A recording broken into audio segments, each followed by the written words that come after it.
नमस्कार, आप देख रहे हैं न्यूज 24। आपके साथ मैं हूं रवि ठाकुर। 2024 के लोकसभा चुनाव का काउंटडाउन शुरू हो चुका है। लड़ाई एनडीए बनाम इंडिया गठबंधन के बीच है। विपक्षी गठबंधन इंडिया मोदी के विजय रथ को रोकने के लिए लगातार एक्टिव है। वहीं बीजेपी की तैयारी भी पूरी है। हालांकि हिंदी बेल्ट के 3 बड़े राज्यों पर कब्जा जमाकर बीजेपी ने भले ही कांग्रेस को चित कर दिया, लेकिन लोकसभा चुनावों में अब बीजेपी के लिए सिर्फ और सिर्फ फोकस दक्षिण भारत ही है, क्योंकि उत्तर भारत में बीजेपी के लिए सीटें पूरी तरह से पैक हैं। वहीं दक्षिण भारत में बीजेपी की हालत बेहद कमजोर है और दक्षिण भारत के उसी खाली स्थान को भरने के लिए बीजेपी की तरफ से प्रधानमंत्री मोदी ने कमान संभाल ली है और दक्षिण के राज्यों की पार्टियां भी बीजेपी में नजदीकियां बढ़ाने में जुटी हैं। ऐसे में कैसे बीजेपी तय करेगी दक्षिण से दिल्ली तक का रास्ता, यह रिपोर्ट देखिए।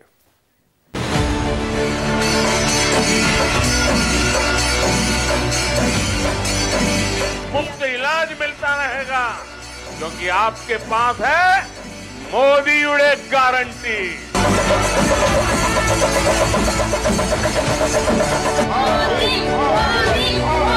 इंडी अलायंस को केरला में भी बीजेपी ही हराएगी।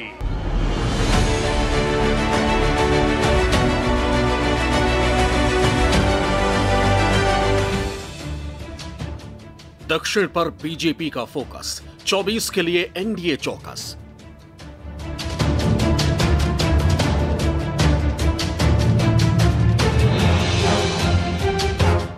इंडिया में टूट का होगा लाभ, साउथ में विपक्ष होगा साफ।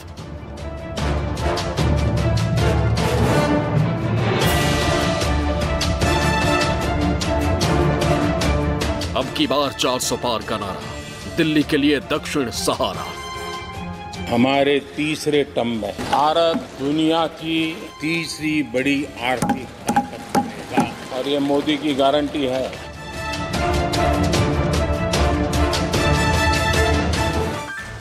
केरल, कर्नाटक, तमिलनाडु, आंध्र प्रदेश, तेलंगाना, पुडुचेरी और लक्षद्वीप, 5 राज्य और 2 केंद्र शासित प्रदेश। लोकसभा चुनाव में दक्षिण भारत का किला फतेह करने के लिए एनडीए और इंडिया गठबंधन ने कमर कस ली।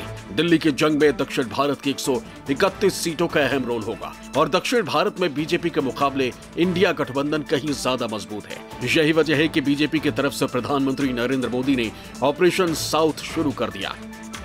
संसद से प्रधानमंत्री नरेंद्र मोदी ने बीजेपी के लिए 370 और एनडीए के लिए 400 से पार सीट पाने का ऐलान कर दिया है। और इंडिया गठबंधन में मचे घमासान को देखकर ऐसा लगता है कि बीजेपी के लिए 2024 की राह ज्यादा मुश्किल नहीं है। लेकिन यह भी सच है कि वोटों के समीकरण और सीटों के समीकरण के लिहाज से दक्षिण भारत एक ऐसा सवाल है जो बीजेपी के लिए अभी भी मुश्किल खड़ा कर रहा है और बीजेपी इसका हल ढूंढ रही है। और यह भी सच है कि इस बार यानी तीसरी बार दिल्ली की कुर्सी का रास्ता दक्षिण भारत होकर ही जाएगा।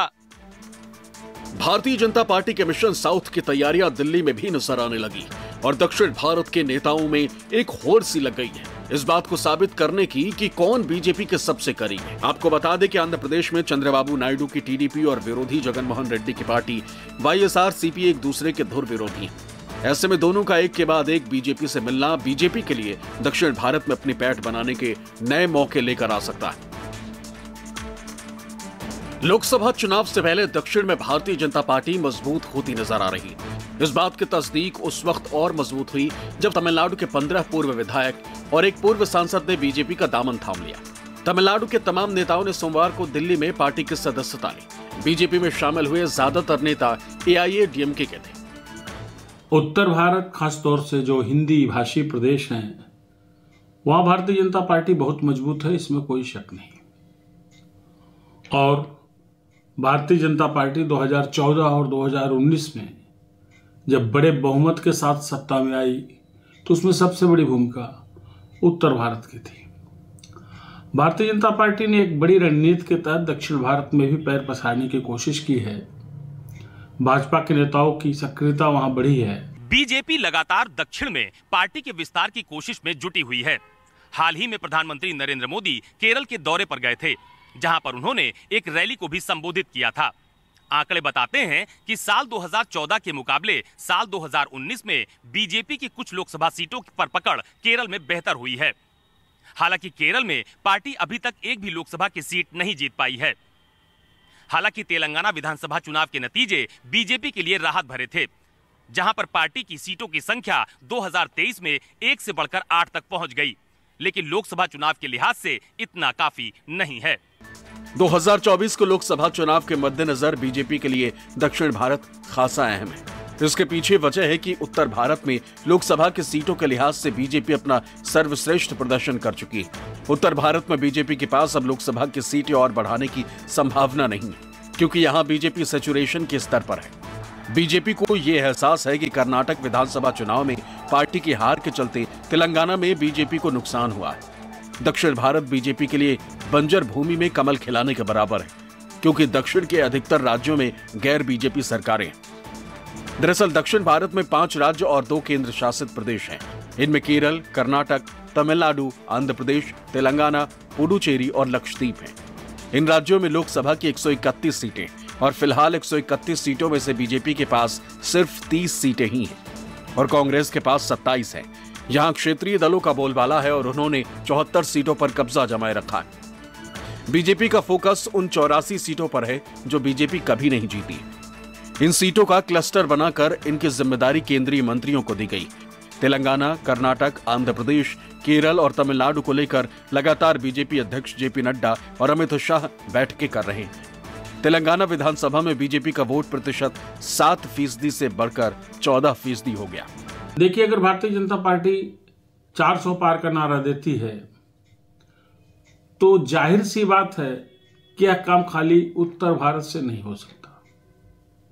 बेशक उत्तर भारत में भारतीय जनता पार्टी बहुत मजबूत है इंडिया गठबंधन के मुकाबले, लेकिन दक्षिण के राज्यों में अगर आप जाएं तो आज भी इंडिया गठबंधन के जो एलाइज हैं वो वहां ज्यादा मायने रखते हैं। सत्ता की हैट्रिक बनाने के लिए पीएम मोदी ने नए साल की शुरुआत दक्षिण भारत के राज्यों से की। विधानसभा चुनावों में कांग्रेस ने गारंटियों का दम भरा था, तो पीएम मोदी ने दक्षिण के राज्यों में मोदी की गारंटियों का बिगुल फूंक दिया। अपने दक्षिण के दौरे में पीएम मोदी तमिलनाडु, लक्षद्वीप और केरल का दौरा किया। प्रधानमंत्री ने तीनों जगहों पर हजारों करोड़ की परियोजनाओं का शिलान्यास और लोकार्पण किया। पीएम मोदी ने तमिलनाडु के तिरुचिरापल्ली में करीब 20,000 करोड़ रुपए की लागत से कई विकास परियोजनाओं का लोकार्पण और शिलान्यास किया।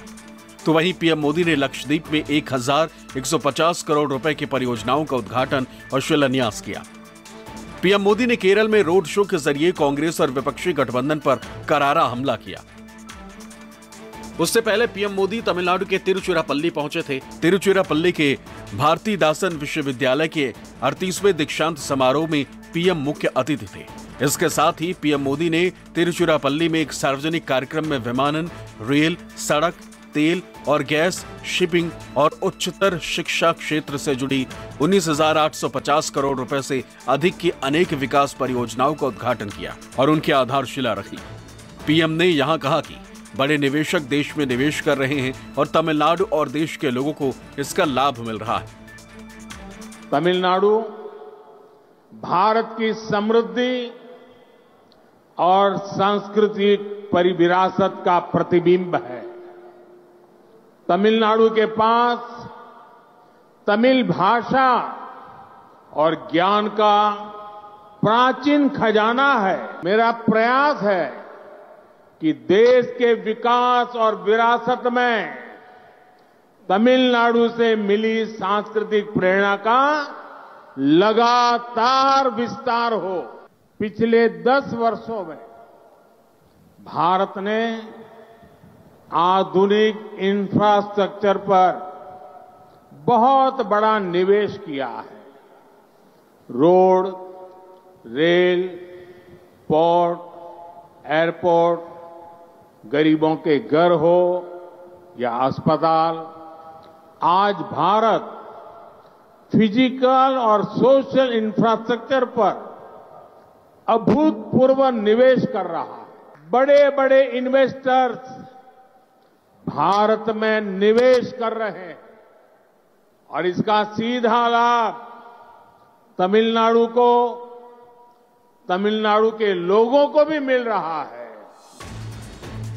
अपने दक्षिण दौरे में पीएम ने छोटे से केंद्र शासित प्रदेश लक्षद्वीप को भी साधने की बड़ी कोशिश की।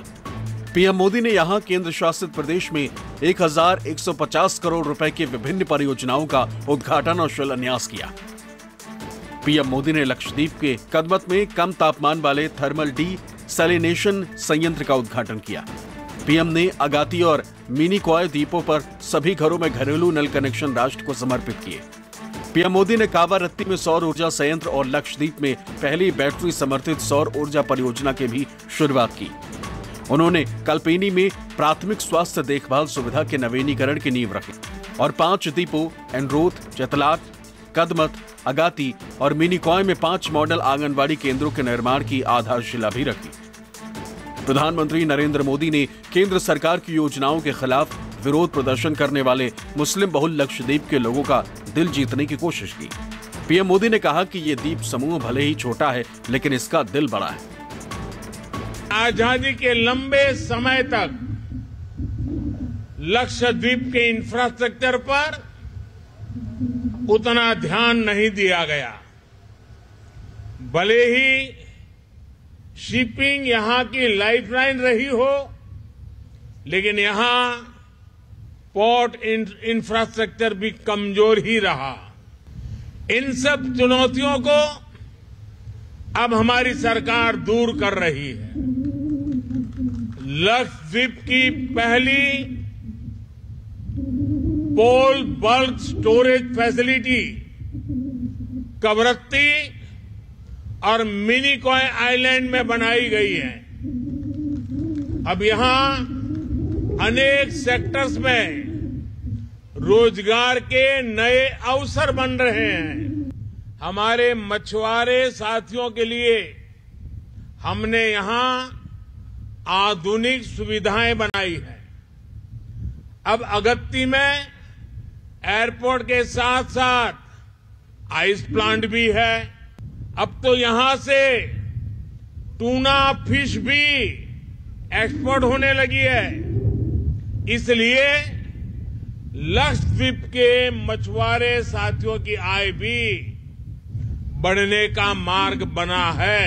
अगत्ती सहित पूरे लक्षद्वीप के विकास के लिए भारत सरकार पूरी प्रतिबद्धता के साथ काम कर रही है। तमिलनाडु राज्य के दौरे के बाद पीएम मोदी केरल के त्रिशूर भी पहुंचे थे। पीएम मोदी ने केरल के त्रिशूर में रोड शो किया। इसके बाद पीएम मोदी ने बीजेपी के महिला सम्मेलन को संबोधित करते हुए केरल की बेटियों की आजादी, संस्कृति और संविधान के निर्माण में भूमिका की तारीफ की। केरला की बेटियां ने भारत की आजादी, संस्कृति और संविधान के निर्माण में महत्वपूर्ण भूमिका निभाई है। एवी कट्टीमालु अम्मा, अकम्मा चेरियन, रोसम्मा पनूस जैसी वीरांगनाओं ने स्वतंत्रता आंदोलन को नई ऊर्जा दी। आदिवासी कलाकार नांजी अम्मा को उनकी अद्भुत कला के लिए नेशनल अवार्ड देना, इसका सौभाग्य भी हमें मिला। पीटी उषा जी हो,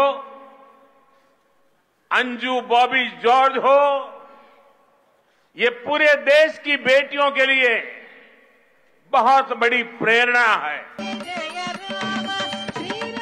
दक्षिण भारत को साधने के लिए बीजेपी ने हिंदुत्व और मंदिर कार्ड का भी इस्तेमाल किया। अयोध्या में प्राण प्रतिष्ठा से पहले प्रधानमंत्री नरेंद्र मोदी 2 दिन के आंध्र प्रदेश और केरल के दौरे पर भी पहुंचे थे। इस दौरान उन्होंने लेपाक्षी पहुंचकर 486 साल पुराने वीरभद्र मंदिर में पूजा अर्चना की।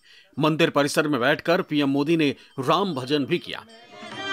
श्री राम जय राम जय जय राम, श्री राम जय राम जय जय।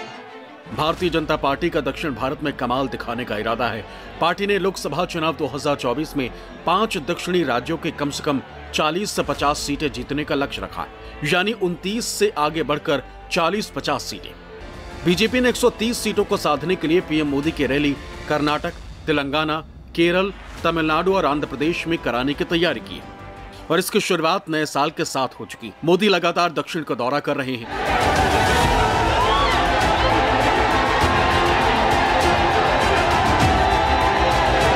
और अब जिस तरह दक्षिण राज्यों की पार्टियां एनडीए की करीबी बनती दिख रही हैं, उसने लोकसभा चुनाव के समीकरणों पर राजनीतिक विशेषज्ञों की नजरें टिका दी।